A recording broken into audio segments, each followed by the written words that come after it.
International current affairs पे ये second lecture है, पार्ट 2 है। पार्ट 1 में हमने क्या किया है, रिपोर्ट और इंडेक्स यहाँ पे डन, और इसमें हमने 8 महीने की रिपोर्ट्स जो है कंप्लीट कर ली है।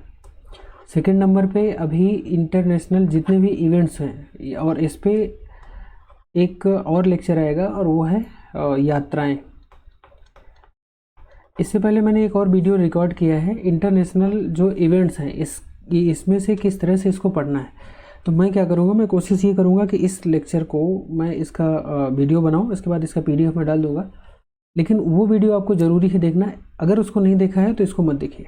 वो इसका कारण ये है कि मैंने उस पर मतलब जो भी इवेंट्स हैं उनको मैंने एक्सप्लेन कर रखा है, और उससे होगा ये कि आपको ये वीडियो समझने में थोड़ा सा आसानी ज़्यादा हो जाएगी। यानी कि मैं अगर कहूँगा कि हाँ भाई ये चीज़ इंपॉर्टेंट है, तो वो समझ में आएगा कि हाँ क्यों इंपॉर्टेंट है। तो हमने PYQ के साथ उसको देखा है, और वो IR का पूरा मतलब कंटेंट है। तो लगभग 22 मिनट का वीडियो है। उस 22 मिनट में आप ये देख पाएंगे कि हाँ हमें पढ़ना क्या क्या है। तो अभी हम यहाँ पे लिस्टिंग मैंने कर रखा है, इसको मैं दे दूँगा। तो अभी क्या करना है कि जब मैं लेक्चर्स मतलब रिकॉर्ड कर लूँगा, उसके बाद मैं PDF डाल दूँगा। तो आपको करना है कि जैसे जो भी आपने पढ़ा है तो आपको खुद से सोचना है और यहाँ पे कुछ चीज़ें ऐड करनी है। तो देखते हैं कि आपको क्या क्या याद रह जाता है ना। तो इस तरह से हम टोटल 27 टॉपिक है, मतलब छोटे माइक्रो टॉपिक कह लें, इस पर बात करते हैं। तो जैसे पहला है हमारा UNSC। एक सेकंड रिकॉर्डिंग चेक कर लेते हैं थोड़ा सा। ओके ठीक है। तो 1 जनवरी से 1 जून तक का ये है पूरा 2026 का current affairs. United nation security council के नए अस्थायी नॉन परमानेंट क्या मेंबर, ये UNGA नहीं है, जनरल असेंबली नहीं है, ये कौन सी है, सिक्योरिटी काउंसिल। इसमें बहुत कम लोग होते हैं, इसमें टोटल होते हैं 15 लोग, जिसमें कि 5 स्थायी हैं और 10 जो है अस्थायी हैं। इन्हीं 10 स्थायी में 5 लोगों का जो है निर्वाचन होता है और 5 वापस रहते हैं पहले से। तो जैसे अभी यहाँ पे क्या है, 1 2 3 4 5। तो ऑस्ट्रिया, किर्गिस्तान, पुर्तगाल, त्रिनिदाद टोबैगो और जिम्बाब्वे, बस इतना ही हमारे लिए काम का है। इनका जो टाइम पीरियड है 2 वर्ष रहेगा, यानी कि 2028 तक। और इसमें महासभा में इनकी जो है बहुमत इतना होना चाहिए, यानी कि जो ऐसे चलते हैं, इसको समझते हैं। यूनाइटेड नेशन में सपोज करें कि 200 लोग हैं, अभी एग्जैक्ट नंबर मुझे नहीं याद है, मतलब पता है, उसकी ज़रूरत भी नहीं है। इसमें से 2/3 जो भी चुनाव होगा, 2/3 जो है जिसको सपोर्ट कर दिया जाएगा, तो वो एक टेम्परेरी पीरियड के लिए 2 साल के लिए क्या बन जाता है, सिक्योरिटी काउंसिल का मेंबर बन जाता है, अस्थायी। ठीक है। तो ये काम करता कौन है, ये करता है UNGA, यानी कि यूनाइटेड नेशन जनरल असेंबली। और जब ये चुनाव हो जाता है, तो चुनाव होने के बाद आपको कौन सी संस्था में एंट्री मिलेगी, UNSC, United nation security council. ऐसे मान के चलिए कि ये जो है क्या है, इसकी कैबिनेट है और ये है पूरी पार्लियामेंट। ठीक है। तो किसका किसका स्थान लेंगे यहाँ पे लिखा हुआ है, लेकिन वो बहुत ज़्यादा काम का नहीं है। तो ये वाली लाइन, ये लाइन और ये लास्ट वाली, बस खत्म। इसके बाद जो है अब यहाँ पे आता है UNGA, यानी कि संसद पूरी, है ना। इसका जो है क्लाइमेट रेजोल्यूशन हुआ है, तो इस पर कब, मई में 2026। अच्छा, एक और चीज़, यहाँ पे जो डेट लिखी है, ये सारी डेट आपको नहीं पढ़नी है, सारी डेट नहीं पढ़नी है। फिर भी मैंने क्यों लिखा है कि सपोज करें कि आपका जब भी एग्ज़ाम है, जैसे कि अगर दिसंबर का मान ले, जब भी आपका एग्ज़ाम है उससे आपको 6 महीने बैक में देखना है, सॉरी 8 महीने या 10 महीने। तो अगर वो 8 से 10 महीने से ऊपर जा रहा है तो वो आपके लिए इम्पोर्टेंट नहीं है, लेकिन 8 से 10 महीने के रेंज में है तो वो डेट आपके लिए, मतलब मतलब पूरा करंट अफेयर्स आपके लिए इम्पोर्टेंट है। डेट याद नहीं करना है, फिर से मैं कह रहा हूँ, डेट सिर्फ इसलिए लिखी है कि इससे आप कैलकुलेट कर पाएँ कि 6 दिसंबर के लिए ये डेट हमारे लिए काम की है या नहीं। यानी कि मार्च से लेकर के जो दिसंबर तक की न्यूज़ है वो हमारे लिए बहुत ज़्यादा इम्पोर्टेंट है। ठीक है। तो जलवायु मतलब इसके बारे में पढ़ते हैं। जलवायु रक्षा को देशों का कानूनी दायित्व घोषित करने के बारे में है। तो कुल मिला के थोड़ा सा एक अलग टाइप का है, अलग टाइप का इन द सेंस कि भाई जो क्लाइमेट है, क्लाइमेट को बचाना है, तो उसके लिए अभी एक ये लीगल जो है रिस्पॉन्सिबिलिटी दी जा रही है। तो यहाँ पे मतदान होता है 100 मतलब पक्ष में कितना होता है 141, यानी कि लगभग हम अधिकतर अनुपस्थित रहते हैं। मैंने बहुत बार देखा है कि यूनाइटेड नेशन में कोई भी मतलब कुछ भी होता है तो हम ज़्यादातर केसेस में क्या होता है, हम कभी भी किसी का पक्ष नहीं लेते हैं। तो यहाँ भी हम क्या थे, अनुपस्थिति थे। तो पक्ष में इतने लोग थे। विरोध कौन कर रहा था, अमेरिका, चाइना, रसिया, सऊदी अरब, ईरान, इजराइल, यमन। ठीक है। पहलकर्ता किसने किया था, यूएनएफसीसी के तहत हो, न्यायिक आदेश के द्वारा नहीं, ऐसा। हाँ, तो यहाँ पे ये मतलब भारत का रुख ये था कि भाई जो क्लाइमेट के लिए एक हमारे पास संस्था है ना, United nation framework on climate change, इसके तहत हो, ये जिस तरह से आप जो है एक दादागिरी वाला कर रहे हैं ना कि भाई अब लीगल बाइंडिंग कर देंगे, तो कल के ऐसा भी हो सकता है कि ये कहते हैं कि जिनके यहाँ पेट्रोल से या डीजल वाली जो कारें हैं वो उनके ऊपर हम बैन लगा रहे हैं, तो फिर ये तो दिक्कत हो जाएगी। तो इस वजह से भारत का रुख यहाँ पे इन्होंने नहीं किया इसको। ठीक है। और जो क्लाइमेट फाइनेंस है इस पर यहाँ पे प्रॉब्लम है, तो सिंपल से याद रखना है लीगल इसको एक रिस्पॉन्सिबिलिटी बनाने पे बात कहाँ पे हुई है, United nation general assembly. Bharat ने इस पर वोट नहीं किया बस। यूएई, ये संयुक्त अरब अमीरात, कहाँ से, ओपेक और ओपेक प्लस से बाहर हुआ है। तो अभी देख लेंगे ओपेक और ओपेक प्लस क्या है, लेकिन ये कब से बाहर हुआ है, 1 मई 2026 से इसकी सदस्यता यहाँ पे समाप्त हो जाती है। और जो मतलब ओपेक का उत्पादन है उसमें इसकी हिस्सेदारी कितनी थी, 12% थी। और यूएई के पास दुनिया का छठा सबसे बड़ा तेल भंडार है, कितना, 120 बिलियन बैरल। ठीक है। और ये इतना, आई थिंक ये सब तो नहीं पूछना चाहिए। कब इसका ये सदस्य बना था, तो ये 1967 में 67 में बना था। इससे भारत को लाभ होगा नहीं होगा, ये मेंस में सवाल आएगा, यहाँ पे नहीं आना चाहिए। अब यहाँ पे देख लेते हैं, कई बार वो पुरानी संस्थाओं के बारे में पूछ लेता है। ओपेक और ओपेक प्लस क्या है। देखिए, ओपेक की स्थापना होती है 1960 में बगदाद सम्मेलन के द्वारा। कहाँ पे, ये संस्थापक जो इसके देश हैं कौन कौन है, संयुक्त अरब, ईरान, इराक। तो ईरान इराक किस तरह से, सऊदी अरब और ईरान इराक इस तरह से याद हो जाएंगे। कुवैत और वेनेजुएला। तो वेनेजुएला क्या है, ये अरब कंट्री का नहीं है ना, ये बाहर है, ये आपका लैटिन अमेरिका या साउथ अमेरिका का है। बाकी ये सब सारे यहाँ पे, तो ईरान इराक हो गया, कुवैत और सऊदी अरेबिया। सऊदी अरेबिया को इसलिए याद कर सकते हैं कि जियोग्राफिकली जो है काफ़ी डोमिनेट करता है, मतलब काफ़ी बड़ा जियोग्राफी भी है और पॉलिटिकली जो है इस समय काफ़ी वो है, तो उस समय भी रहा होगा, तो इस तरह से इसको याद कर लेंगे। मुख्यालय इसका वियना ऑस्ट्रेलिया में, पहले कहाँ था, जिनेवा में था। और इस समय वर्तमान में इसके देश पूछ सकता है, तो सऊदी अरब, ईरान, इराक, कुवैत, ये तो ऊपर वाले ही है। वेनेजुएला है क्या, हाँ ठीक है, वेनेजुएला हो गया। अब इसमें जो नए देश हैं इनको हम याद करेंगे, मतलब इनको हम यहाँ पे देखेंगे, जैसे कि एक मिनट, आपका अल्जीरिया है, कांगो, लीबिया और नाइजीरिया, गिनी और गैबन। गैबन कहाँ का है, ये अफ्रीका का है। गिनी और नाइजीरिया ये भी अफ्रीका का है, लीबिया भी नॉर्थ अफ्रीका का, कांगो भी, अल्जीरिया। तो इस तरह से इन्हीं देशों को छोड़ करके बाकी सब बाहर के हैं। पुराने जो सदस्य हैं वो जा चुके हैं, तो उनको नहीं पूछेगा, छोड़ देते हैं। यूएई अभी लेटेस्ट में गया है, तो इसको याद रखेंगे। अब ओपेक था, तो ओपेक प्लस क्यों बनाया गया, तो ये लेटेस्ट में अभी जो है बनाया गया। हो ये रहा था कि जो अरब कंट्री हैं, जो गल्फ़ कंट्री है ना, तो अभी इनके अलावा भी बहुत सारे देश जो है जुड़ रहे थे। तो इसमें ओपेक के सदस्यों के साथ जो है 10 गैर ओपेक जो तेल उत्पादक देश हैं उनको यहाँ पे शामिल किया गया है।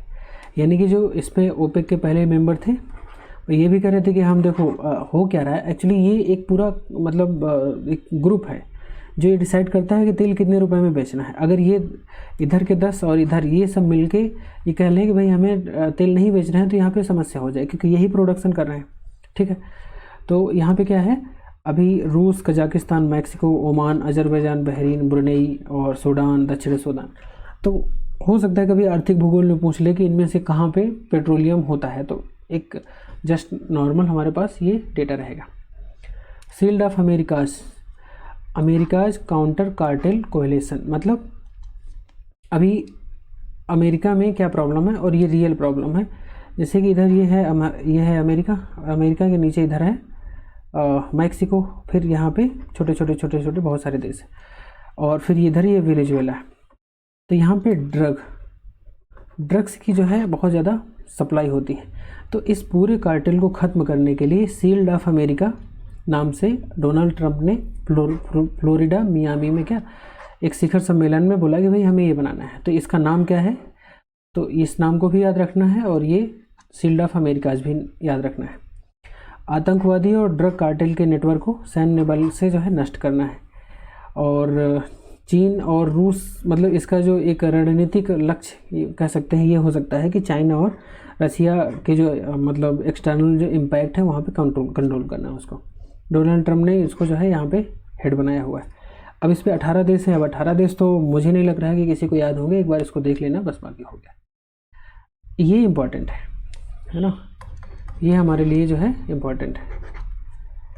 हो सकता है कि वो ऐसे एक कोड दे दे A3C, जैसे हमने देखा था ना पिछले लेक्चर में RTC का कुछ कोड था ऐसे करके, तो ये इसी तरह से दे सकता है। तो यहाँ पे इसका फुल फॉर्म लिखा हुआ है ना, America's counter cartel coalition. Pax Silica Bharat, अभी पैक्स सिलिका क्या मतलब है, AI की नीड बढ़ रही है। AI में बहुत रेयर अर्थ मिनरल्स की ज़रूरत पड़ती है और ये अमेरिका के पास नहीं है। ये मैक्सिमम जो सप्लाई चेन है इस पर किसका कंट्रोल है, चाइना का। तो अभी जब इनके पास वेस्टर्न कंट्री के साथ जब भी इनके पास कोई प्रॉब्लम होती है तो ये क्या करते हैं, एक पूरा गठबंधन बनाते हैं और ये इसमें बहुत सारे देशों को शामिल करते हैं। जैसे देखिए Australia, Greece, Israel, Japan, Qatar, कोई ना कोई कहीं ना कहीं से तो कुछ जुगाड़ करेगा ही, है ना। तो इस तरह से पैक्स सिलिका क्या है, सबसे पहले तो ये याद रखना है कहाँ पे बनाया गया। तो ये नई दिल्ली में, मतलब ये बना पहले था बट अभी हम नई दिल्ली में AI इम्पैक्ट समिट हुई है 2026 में। तो एक सवाल ये भी बनेगा कि AI इम्पैक्ट समिट कहाँ हुई है, तो नई दिल्ली में पहला से। इसके बाद जो है भारत अब यहाँ पे 10th कंट्री बना है जो ऐड हुआ है, जुड़ा है। अमेरिकी विदेश विभाग का जो है ये है वाशिंगटन DC में जो है इसको लॉन्च किया गया था। तो ये भी पैक्स सिलिका का बनना भी अभी बहुत पुराना नहीं है, दिसंबर का ही है और AI सबमिट हुई है, वहाँ पे हमने मतलब इसमें एंट्री ली है बस। अब एम क्या है इसका, AI सेमीकंडक्टर और जो मॉडर्न लेटेस्ट कंप्यूटिंग है उसमें यहाँ पे एक लचीली आपूर्ति श्रृंखला है ना। मेन बात ये है, आपूर्ति श्रृंखला का मतलब ये है कि हमारे पास जो भी सिस्टम है उनके लिए जो भी रॉ मटेरियल है वो उपलब्ध होता रहे बस। संस्थापक कौन है, Australia, Greece, Israel, Japan, Qatar, दक्षिण कोरिया, सिंगापुर, UAE और UK। इसमें जो है ये इतने लोग जुड़े हैं। तो अभी मार्च से मई, तो इनका जुड़ना हमारे लिए उतना काम का नहीं, हम कब जुड़े ये important. Doomsday clock, bulletin of atomic scientist, प्रलय की आधी रात में 45 सेकंड की दूरी पर सेट किया गया है। एक्चुअली ये मैं इसको अलग से कुछ पढ़ा नहीं हूँ और ये मुझे ठीक ठीक समझ में भी नहीं आया है, बट मैं आपसे एक बार कहूँगा कि इसको थोड़ा सा एक बार देख लेना कि है क्या। मुझे ऐसा लगता है कि ये मतलब कोई घड़ी है जो मानवता के अस्तित्व यानी कि जो ह्यूमन है उसका एग्जिस्टेंस है, आधी रात के प्रलय के करीब समझना है। तो मतलब मुझे ठीक ठीक ही बिल्कुल समझ में ही नहीं आया, मतलब इसको मैंने शायद अलग से कुछ समझने की कोशिश भी नहीं किया। तो ओपेनहाइमर और ये सब साइंटिस्ट ने बनाया था, तो इसको खुद से आप देख लेना। न्यू स्टार्ट संधि, ये आपका इम्पोर्टेंट है। तो यहाँ पे अमेरिका और रूस के बीच जो है क्या हो रहा है, परमाणु नियंत्रण संधि। अभी क्या हो रहा था कि इनके पास लगभग रूस के पास शायद 17,500 के आसपास और अमेरिका के पास भी ऐसे ही 15-17 हज़ार परमाणु हथियार बना के बैठे हुए दोनों। और ये उस टाइम पे बनाए हैं जिस टाइम पे ये एक संधि थी, कौन सी, न्यू स्टार्ट संधि। इस पे क्या था कि भाई आप जो है परमाणु प्रसार नहीं करेंगे, और परमाणु प्रसार नहीं करेंगे तब ये 17,000 बना डाले। अभी तो ये संधि खत्म हो गई, तो अब तो फिर आप इसको आराम से जो है 17,000 को, या मतलब आप 20,000 बनाए, 25,000 बनाए। तो ये याद रखना है। यूक्रेन युद्ध और जो इन दोनों के बीच में जो है एक तनाव बढ़ रहा था, उस पर उसकी वजह से ये बंद हुआ है। कब हुआ था ये डेट पूछ सकता है, तो इसमें यहाँ पे ये डेट इंपॉर्टेंट हो सकती है थोड़ा सा, 5 फरवरी 2024 को, ठीक है। और इसको एक्चुअली बढ़ाना था बट इन्होंने बढ़ाया ही नहीं। और प्राग में और इनके द्वारा, मतलब ये 2010 की ट्रीटी है, यानी कि लगभग 16 साल ये चल गई, ठीक है। 1500 वार हेड और ये सब, तो बस ठीक है, याद रखना है किसके किसके बीच में हुआ है, अमेरिका और रूस, बस इतना इंपॉर्टेंट है। बोर्ड ऑफ पीस का गठन। बोर्ड ऑफ पीस का मतलब क्या है कि अभी दुनिया में ठीक ठाक युद्ध चल रहा है। ठीक ठाक का मतलब बहुत ज़्यादा ठीक ठाक। जैसे वो मेडिवल हिस्ट्री में था ना कि बाबर कहीं अटैक कर रहा है, बाबर पे कोई अटैक कर रहा है, तो इसी तरह से अभी यहाँ पे चल रहा है। तो बोर्ड ऑफ पीस का जो है यहाँ पे गठन होता है गाजा पे, और उस इसमें हेड कौन है, मतलब हेड है हमारे ट्रम्प साहब। चेयरमैन भी देखिए यहाँ पे लिखा हुआ है डोनाल्ड ट्रम्प।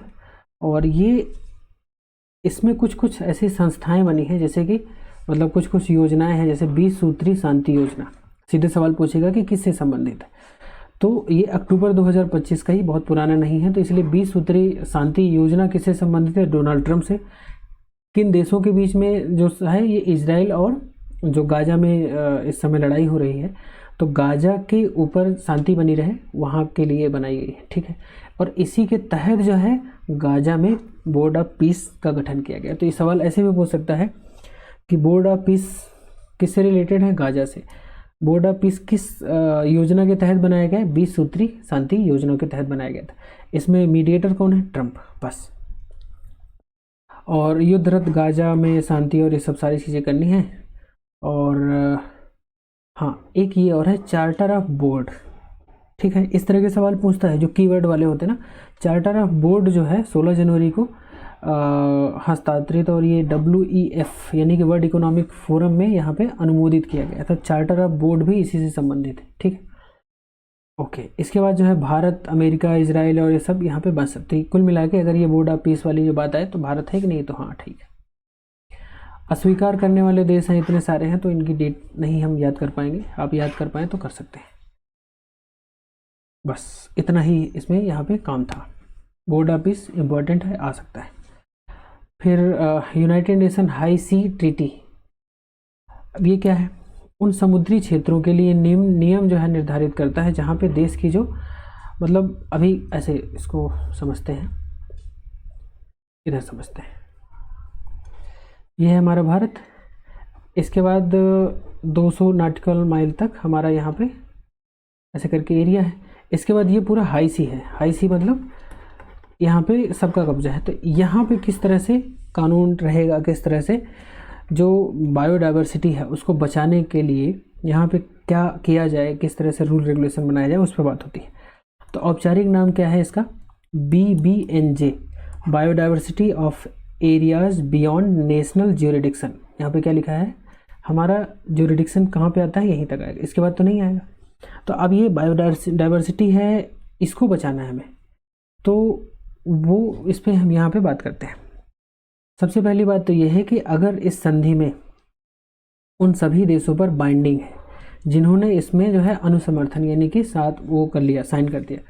बहुत कम, जैसे CBD है एक, है ना, CBD 1992 की जो है एक रियो सम्मेलन हुआ था ना 1992 में। तो ये CBD जो है कन्वेंशन ऑन बायोलॉजिकल डाइवर्सिटी, तो ये भी लीगल बाइंडिंग है। और यहाँ पे ये बायोडाइवर्सिटी यानी कि BBNJ ये भी लीगल बाइंडिंग है। तो एक दूसरा फैक्ट ये हमारे लिए इम्पोर्टेंट है। ओपन सी के लिए है, जैव विविधता का संरक्षण करना है, ये सब सारी चीज़ें बचानी है। भारत का रुख क्या है, भारत ने 25 सितंबर 1994 को, मतलब 2024 को हस्ताक्षर किए। अभी ये अनुसमर्थन नहीं किया है, साइन कर दिया था बट अभी वो रेटिफिकेशन नहीं हो कि हाँ भाई हम ठीक है अब लागू कर दो। लक्ष्य क्या है, 30x30 मतलब 2023 तक 30% समुद्र को बचाना है। समुद्र को बचाएंगे, इंसान इतने पावरफुल हो गए है ना। तो बेसिकली यहाँ पे ऐसा होना चाहिए कि 2030 तक 30% समुद्र को छोड़ देना है। छोड़ देने का मतलब वो नेचर उसको ठीक कर लेगी, हमको उसको नुकसान नहीं पहुँचाना, बस इतना ही होना चाहिए, समुद्र ठीक करेंगे। तीसरा सबसे गर्म जो है ईयर था 2025। तो ये कौन कहा है, तो ये बड़ी संस्था है, यानी कि अगर कोई बड़ी संस्था कहती है तो ये हमारे लिए उस संस्था का नाम भी इम्पोर्टेंट है।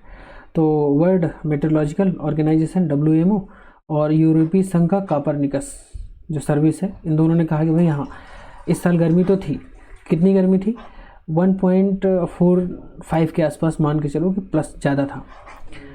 तो जो हमारा यहाँ पे एक वो है ना कि 1.5 में टेम्परेचर को कंट्रोल करना है, तो वो क्या हो रहा है, फेल हो रहा है ना। तो ये सबसे ज़्यादा गर्म था। तो सबसे मतलब इससे पहले मतलब तीसरा सबसे ज़्यादा गर्म था, पहला कौन था, 2024, 2023 दूसरा सबसे गर्म था और तीसरा ये था। यानी कि ये लगातार 2025 ये आपका तीसरे नंबर पे आएगा, पहले नंबर पे 2024 है। तो 24 पहला, 23 दूसरा और 25 तीसरा, बस ऐसे याद रखना है। ये ग्लोबल है पूरी दुनिया के लिए। लेकिन अगर हम कुछ रीजनल देखें, जैसे कि अंटार्कटिका है, ये इतिहास का सबसे गर्म रहा। किसके लिए, मतलब कौन सा, 2025। यहाँ पे कई सारे फैक्ट हैं तो ये ध्यान देना है। अंटार्कटिका के लिए 2025 सबसे ज़्यादा गर्म था, जबकि आर्कटिक के लिए ये दूसरा सबसे ज़्यादा गर्म था। पहला कौन था पता नहीं। तो यहाँ पे दूसरा आर्कटिक के लिए, ये जैसे ऐसे है ना, ऐसे यह है आर्कटिक, यह है अंटार्कटिका। तो यहाँ पे ये था सेकंड, सॉरी ये है फर्स्ट, और यहाँ पे है सेकंड, दूसरा सबसे गर्म था। भारत के लिए क्या है, भारत के लिए 2025 अब तक का 8वां सबसे ज़्यादा गर्म, यानी कि हमारे पास और ज़्यादा गर्म साल आ चुके हैं, है ना। तभी तो अभी टेम्परेचर रहेगा 45 और अंकल जी कहेंगे लाओ चाय, तो क्या है, कोई मतलब नहीं, कोई टेंशन नहीं। तो अभी ये ठीक है। कुछ कुछ फैक्ट हैं जो थोड़ा सा आंसर राइटिंग, खास करके जीएस पेपर 3 में डिजास्टर मैनेजमेंट में यहाँ पे यूज कर सकते हैं। फिर मतलब जो अमेरिका है, अमेरिका का क्या है कि अभी फंडिंग की प्रॉब्लम हो रही है ना। फंडिंग जो अभी कर रहा था, जैसे WHO को कर रहा था और जितने भी यूनेस्को को, यूनिसेफ को, तो ये कह रहा है कि भाई अब नहीं करेंगे। तो बहुपक्षवाद, मल्टीलेटरल जो है जगह से ये हट रहा है। और अमेरिका अभी तक, ये डेटा भी मैंने जब देखा तो मुझे भी लगा कि नहीं हाँ, अब काफ़ी बड़े लेवल पे काम हो रहा है। 66 अंतर्राष्ट्रीय संगठनों से बाहर हो गए, बहुत बड़ी बात है। 66 अंतर्राष्ट्रीय संगठनों से बाहर होना और अमेरिका जैसे देश के लिए बड़ी बात है। इसमें से ये डेटा पूछेगा नहीं, सीधे सीधे नहीं पूछेगा, बस ये थोड़ा इंटरेस्टिंग था तो मैंने लिख दिया। यहाँ पे 31 जो है यूनाइटेड नेशन के थे और 35 गैर यूएन संगठन थे, और बहुत सारे होते ना। अभी लेटेस्ट में क्या मतलब कहाँ से हटा है, तो ये एक बार देख सकते हैं। ग्रीन क्लाइमेट फंड से अभी जनवरी में हटा है, डेट याद नहीं रखना, बस अभी याद रखना है कि हाँ ग्रीन क्लाइमेट फंड से हटा है। WHO मतलब वापस जुड़ गया था, फिर से इसको 2026 में आधिकारिक रूप से बाहर हो जाएगा। पेरिस समझौते में जो है ये वापस से फिर से अलग हो जाएगा 2027 से, सॉरी 26 से, 27 जनवरी से। और UNFCCC से जो है यहाँ पे हटने की घोषणा कर दी है, जो कि 1 वर्ष बाद 2027 से ही लागू हो जाएगा। यानी कि ये जो 4 ऑर्गेनाइजेशन, हो सकता है यहाँ से नाम पूछ ले बस। वेनेजुएला में सैन्य हस्तक्षेप, military intervention in Venezuela, date क्या है, जनवरी। अभी जो है मेन जो हमला हुआ है, इसके पहले तो उनकी जो मतलब ये वाला एरिया है ना, ऐसे करके ये इधर का पूरा अमेरिका वो है, मतलब ब्राज़ील और ये सब, ये आपका वाटर बॉडी है। फिर इधर ये लैटिन अमेरिका शुरू होता है। तो यहाँ पे तो जो अमेरिकन मतलब सेना है, नेवी है, बहुत दिन से ये सब कुछ ना कुछ चल रहा था। बट इस बार क्या हुआ, नौसैनिक नाकेबंदी। अब इसमें कई सारे मतलब ऑपरेशन है, जैसे ऑपरेशन सदर्न स्फीयर। तो एक सवाल तो यहाँ पे सीधा सीधे बन रहा है, ये किससे संबंधित है। इसके तहत क्या हुआ था, तेल टैंकरों को जब्त किया जा रहा था और समुद्री नाकेबंदी की जा रही थी। किसके द्वारा, अमेरिका के द्वारा। किसके जो टैंकर्स थे वो मैक्सिमम वेनेजुएला के थे। ठीक, एक ऑपरेशन तो ये हो गया नौसैनिक नाकेबंदी वाला। दूसरा क्या है, अमेरिकी विमानों ने ऑपरेशन एब्सोल्यूट रिजॉल्व के तहत कराकस पर हमला किया। तो यहाँ पे दोनों मतलब बहुत बहुत बहुत ठीक से ध्यान देना है कि तेल टैंकरों को जब्त किया गया सदर्न स्फीयर के माध्यम से, रिजॉल्व किया गया कराकस पे हमला। ऐसे याद कर सकते हैं कि कोई प्रॉब्लम थी, उसको रिजॉल्व करना है तो क्या करेंगे, सीधा मेन जो उसकी कैपिटल है वहाँ पे हमला करके ख़त्म। ठीक, तो इस तरह से ही होगा। और मादुरो और उनकी पत्नी जो है, एक्चुअली ये दोनों, ये मतलब ठीक है, वो तो एक मेन वो ही है कि उसको ट्रंप को पेट्रोल चाहिए था, बट रियल में ये कहीं ना कहीं जो ड्रग कार्टेल्स हैं ना, उनमें भी दोनों इन्वॉल्व थे।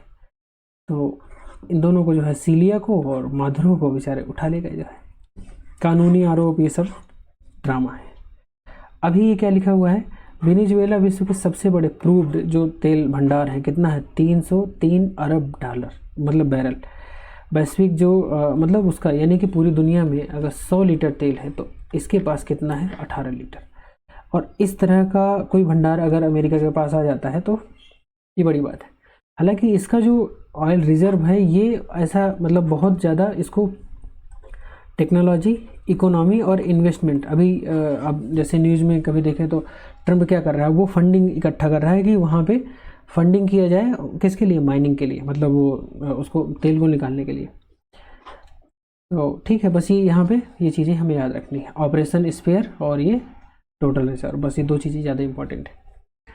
किम्बरले प्रोसेस का जो है भारत अध्यक्ष बना है, तो ठीक है, भारत अगर किसी ग्लोबल जो वैश्विक संस्था है उसका अध्यक्ष बनता है तो ये हमारे लिए जो है हर्ष का विषय है और इसके साथ एग्ज़ाम के लिए भी ज़रूरी हो जाता है।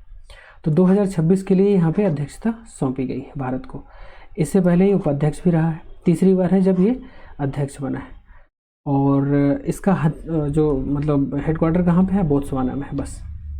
हाँ, एक और ये बट डेटा मतलब मुझे भी थोड़ा सा अलग लगा कि 90% जो पॉलिश किए हुए हीरे हैं उनका निर्माण कहाँ पे होता है, भारत में होता है। तो हो सकता है इस तरह से पूछ ले सवाल, तो ये भी हमें याद रखना है। ये सारी चीज़ें इंपॉर्टेंट हैं। 22 मिनट का लेक्चर अगर नहीं देखा है तो उसको ज़रूर देख लीजिएगा, उससे आपको बहुत ज़्यादा चीज़ें क्लियर हो जाएंगे। इजराइल और सोमालीलैंड की मान्यता, यहाँ पे क्या है, हार्न ऑफ अफ्रीका है ना, ऐसे करके। ये मैपिंग मेरी ज़्यादा ही ख़राब है, मान लीजिए ऐसे है ये, ऐसे करके। तो ये हार्न ऑफ अफ्रीका है, जो यहाँ पे कई सारे देश हैं, तो उसमें से एक सोमालीलैंड मतलब ये बन गया है, नया देश बन गया है। तो इजराइल ने कहा कि भाई हाँ, ये एक स्वतंत्र और संप्रभु राष्ट्र है और हम इसको मान्यता देते हैं। ठीक है, अब ये पहला है, मतलब संयुक्त राष्ट्र का सदस्य कौन, इजराइल।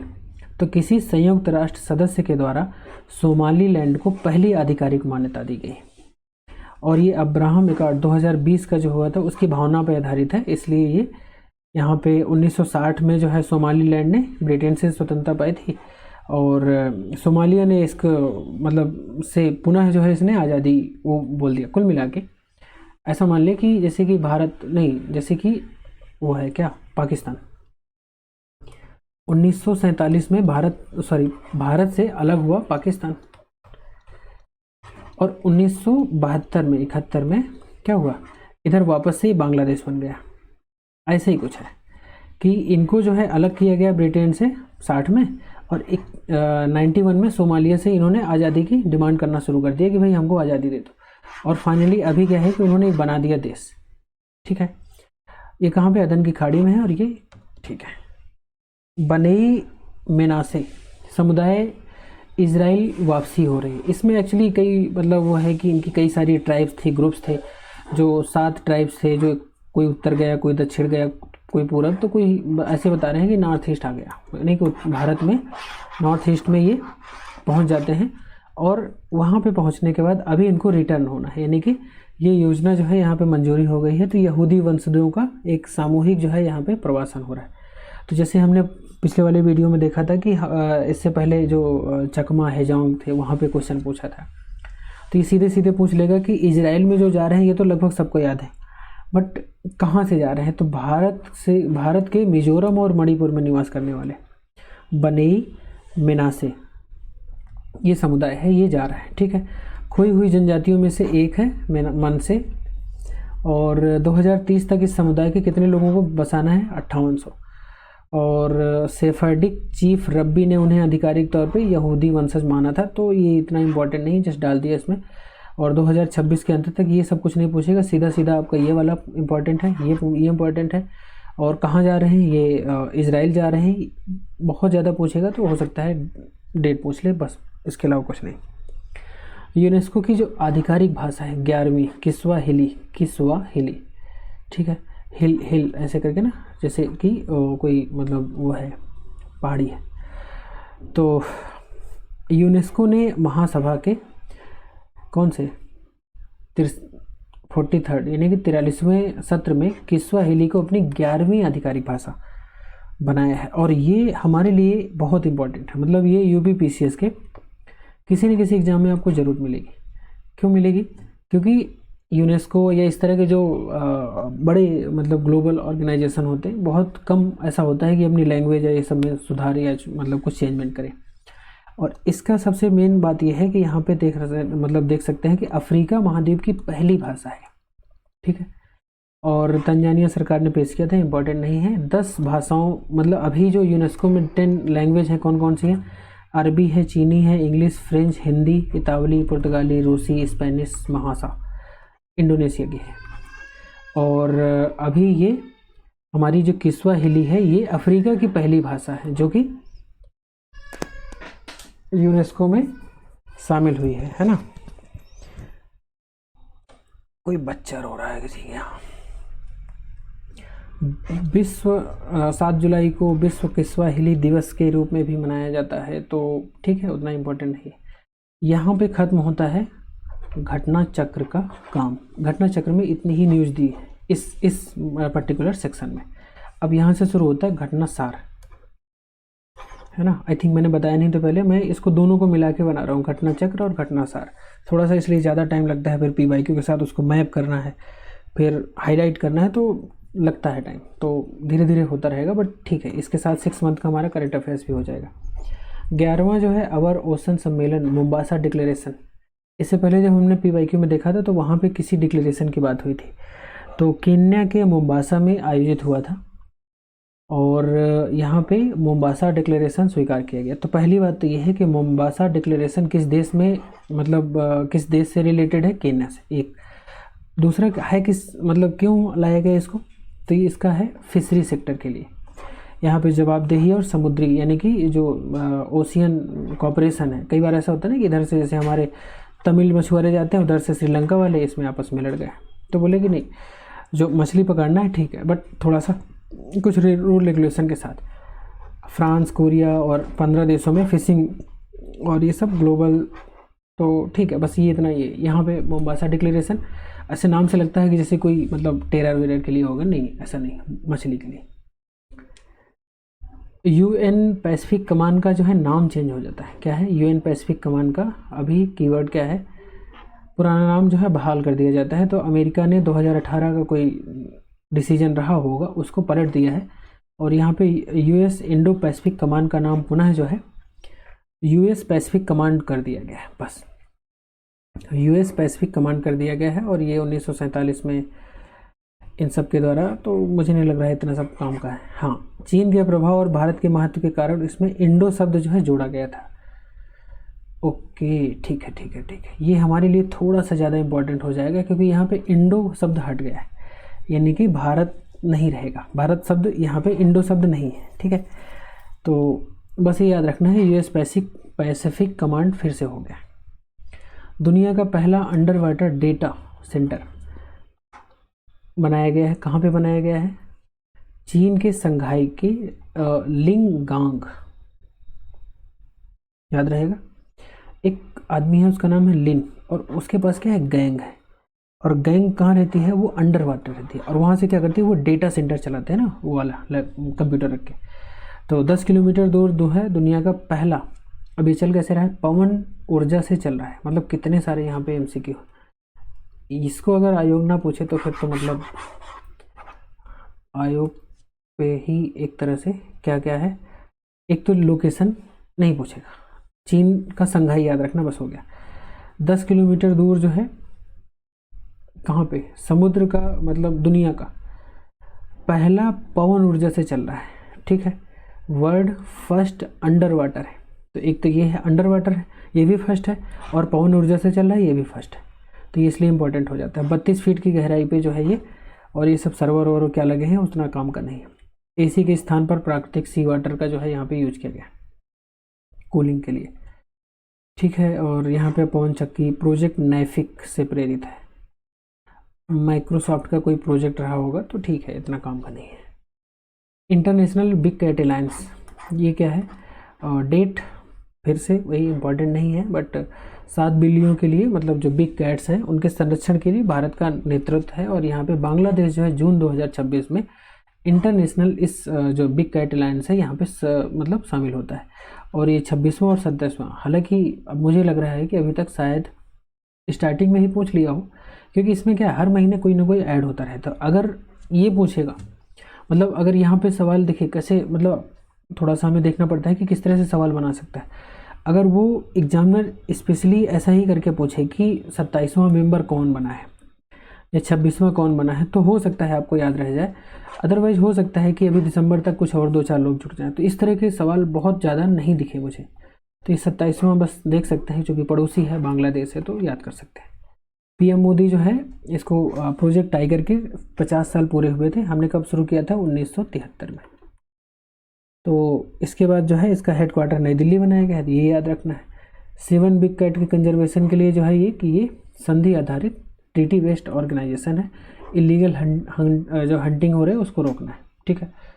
तो इसमें क्या इंपॉर्टेंट है, इसमें एक तो ये 8 है कि 7 है, कई बार ये यूपीपीसीएस इस तरह से पूछ लेगा, तो सिंपल याद रखना है 7 है, ठीक। और प्रोजेक्ट टाइगर का 30 मतलब कितना 50 ईयर हुआ था, तो इस वजह से ये बनाया गया था। ओके, क्या हो गया इसको? कंबोडिया और ग्रीस में जो है यूपीआई का विस्तार। अब ये भी हर बार हम रटते हैं, देखते हैं कि हाँ कहाँ पे हुआ है, लेकिन अभी क्वेश्चन मुझे मिला नहीं है। तो कंबोडिया और ग्रीस में जो है 10वां 11वां ये देश बन गए हैं जहाँ पे हम मतलब यूपीआई चला सकते हैं। तो कंबोडिया में यूपीआई और ये सब, ग्रीस, इन देशों के नाम लिखे हैं। यूएई, सिंगापुर, फ्रांस, मॉरिशस पहले से चल रही है। नेपाल, भूटान, कतर, श्रीलंका भी इसमें जो है डिजिटल प्रणाली का यूज कर रहे हैं। ये इंपॉर्टेंट है। इबोला, स्वास्थ्य आपातकाल, मतलब किसी एक वायरस की वजह से इमरजेंसी बहुत रेयर है कि लगती है ना। जैसे कि हमारे देश में कोविड या पूरी दुनिया में कोविड की वजह से लगी थी, तो इस तरह से यहाँ पे इबोला की वजह से जो है क्या हो रहा है, हेल्थ इमरजेंसी लगती है। और WHO ने जो है इबोला के लिए पब्लिक हेल्थ इमरजेंसी घोषित किया है। किसको? कांगो DRC, यानी कि मतलब DRC कांगो और युगांडा। तो ये दोनों देशों के नाम DRC, युगांडा कैसे याद करेंगे? तो DR, तो ऐसे डॉक्टर लिख देंगे, और युगांडा को ऐसे याद रखें, गंजा कर देंगे इसको। तो डॉक्टर क्या है? गंजा है, ठीक है। तो इस तरह से याद कर लेंगे। संक्रमण का मेन कारण क्या क्या है, ये लिखा है बूंदी बुग्यो स्ट्रेन, मतलब जो भी हो, इतना अंदर नहीं घुसेगा वो। वर्तमान में स्ट्रेन के जो है इलाज के लिए कोई वैक्सीन उपलब्ध नहीं है, और पुराने टीके के लिए ये स्ट्रेन अप्रभावी हो गया है, और यहाँ पे 300 मतलब काफ़ी लोग मारे गए हैं। बस ये पैंडेमिक जो है, हाँ मतलब WHO कह रहा है कि अगर ये कंट्रोल नहीं हुआ तो ये पैंडेमिक हो सकता है। पिछली बार डोनाल्ड ट्रंप ने इसको बहुत मतलब लताड़ लगाई थी कि तुमने टाइम से क्यों नहीं बताया, तो इसलिए पहले ही एक्टिव हो जाता है कि भाई देखो अगर कुछ हुआ तो मैं पहले ही बता दे रहा हूँ कि पैंडेमिक हो सकता है। तो ठीक है। जापान में discovery of rare earth elements in Japan, और जून जुलाई 2026 में 1.6 करोड़ टन, वाह इतना ज़्यादा अगर रेयर अर्थ मिनरल मिल जाएगा तो कितने साल, अगले 700 सालों की जो वैश्विक ग्लोबल डिमांड है पूरी हो जाएगी। यानी कि इसको भी जो है जापान को भी कुछ करने की ज़रूरत नहीं है। जस्ट लाइक कि अभी अरब कंट्री में क्या है कि आराम से मस्त तेल निकालो, फिर वो करते रहते हैं ना, वो बाजों को उसमें बिठाते हैं, हेलीकॉप्टर में घूमते रहते हैं। तो ऐसे ही अब जापान भी कर सकता है, मतलब खोदने के बाद। तो जापान के जो है पैसिफिक ओशियन में मिनमिटोरीसीमा द्वीप है वहाँ पे, उसके पास जो है एक विशाल भंडार मिला है, ठीक है। और समुद्र में लगभग 6,000 मीटर की गहराई में, 6,000 मीटर मतलब 6 किलोमीटर, यहाँ पे रेयर अर्थ जाइंट की जो है खोज की गई है, मतलब कहा जा रहा है इसको। जापानी वैज्ञानिकों ने एक डीप ड्रिलिंग पोत बनाया है, क्या नाम है इसका, चिक्क्यू। और यहाँ पे क्या है, मतलब ये सब अजीब अजीब से नाम है। ये बनाने के लिए अनिवार्य है EV, और ये विंड टर्बाइन ये सब के लिए इम्पोर्टेंट होता है। तो ठीक है, इतना काम का नहीं है, बस काम का हमारे लिए क्या है, इस तरह का नाम अगर कहीं दिखे मिनमिटोरीसीमा ये यहाँ पे कहाँ है, तो वहाँ है, मतलब जापान में है। रेयर अर्थ मिनरल है, अभी जून जुलाई में हम मिला है, तो ये लेटेस्ट है, तो ये हमारे पीसीएस के लिए इंपॉर्टेंट है। तो ठीक है, दुनिया की पहली क्या समर्पित high speed freight bullet train, तो ये क्या है, भाड़ा ढोने के लिए है ना। जापान में लॉजिस्टिक क्षेत्र में सुधार के लिए दुनिया की पहली समर्पित फ्रेट बुलेट ट्रेन, मतलब अभी तक बुलेट ट्रेन में आदमी जाते थे, अब जाएगा भाड़ा सामान लॉजिस्टिक। और ये ईस्ट जापान रेलवे कंपनी के द्वारा विकसित किया गया है। इसे E3 सीरीज की ट्रेनों में विकसित किया गया है, जहाँ पे सीटों को हटा के बड़ा कार्गो जो है स्पेस तैयार किया जाएगा। बस कितना माल ले जा सकती नहीं ले जा सकती ये इतना काम का नहीं है। पार्किंसन रोग स्टेम सेल उपचार, स्टेम सेल ट्रीटमेंट जो है इस बीमारी के लिए मतलब अप्रूव हुआ है और दुनिया का पहला iPSC आधारित व्यावसायिक उपचार है। तो ये क्या है, जापान जो है हृदय सफलता स्टेम सेल के उपचार के लिए पहला देश बन गया है। और ये क्या लिखा हुआ है, सुमी तामो फार्मा के द्वारा विकसित किया गया है iPSC तकनीकी पर। बस यहाँ पे डोपामीन बनाने के न्यूरॉन्स को मत, ठीक है इतना कुछ नहीं है। बस ये इसका कहाँ स्टेम सेल पे अभी कहाँ पे अप्रूवल मिला है, अप्रूवल मिला है, सफल नहीं हुआ है, यहाँ पे मंजूरी दी गई है, ये चीज़ याद रखना है। हृदय विफलता हेतु जो है जो हृदय मांसपेशियाँ हैं परतों में इसका प्रयोग किया जाएगा। तो ठीक है, इतना यहाँ पे नहीं पूछेगा, UPSC में हो तो घुस के पूछेगा, फिर वो यहाँ ज़्यादा लोड नहीं लेते ना एग्जामिनर। दुनिया का सबसे बड़ा क्या लिखा है, CAES संयंत्र, वर्ल्ड लार्जेस्ट अभी क्या है, सबसे पहले तो कंप्रेस्ड एयर एनर्जी स्टोरेज, ये संयंत्र शुरू हुआ है, कहाँ पे शुरू हुआ है, चाइना में, जियांगांगसू, क्या नाम है यार इनका। विश्व का सबसे बड़ा जो है कंप्रेस्ड एयर एनर्जी स्टोरेज है, नाम अजीब है लेकिन याद रखना है, चाइना में ये किया गया है और इसकी जो भंडारण क्षमता है ये इतनी है, ठीक है। और हार्बिन इलेक्ट्रिक कारपोरेशन के द्वारा ये बनाया गया है और प्रतिवर्ष 6 लाख घरों में ये बिजली की ज़रूरतों को पूरा कर सकता है। बस हो गया। बुल्गारिया जो है यूरो अपनाने वाला एक देश बन गया है और ये कौन सा देश बना है, 21वां देश बना है। कब बना है ये, 1 जनवरी को।